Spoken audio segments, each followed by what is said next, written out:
పెద్దమ్మతో అన్నం తిన్నాడు. 6 అయ్యింది. స్నానం చేసాడు, అన్నం తిన్నాడు. అన్నం తిని అమ్మ నాకు ఆకలేస్తుంది అన్నం పెట్టాడు అన్న అన్నం కలిపి తినిపించాను.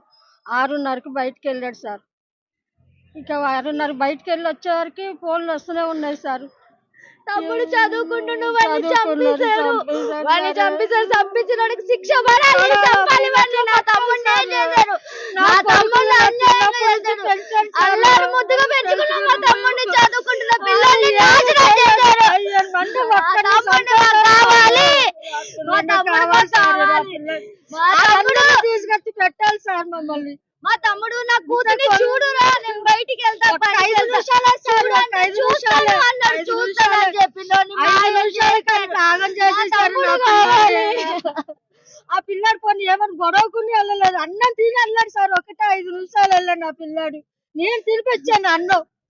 వాళ్ళ అన్నయ్యతో మాట్లాడాడు. అన్నయ్య అంటే నేను గుడికి వెళ్తారా, నువ్వు ఎక్కడికి వెళ్ళకని వాళ్ళ అన్నయ్య చెప్పాడు. ఆయన గుడికి వెళ్ళి రానే ఫోన్ వచ్చింది సార్. మేము ఏం చేయాలి సార్?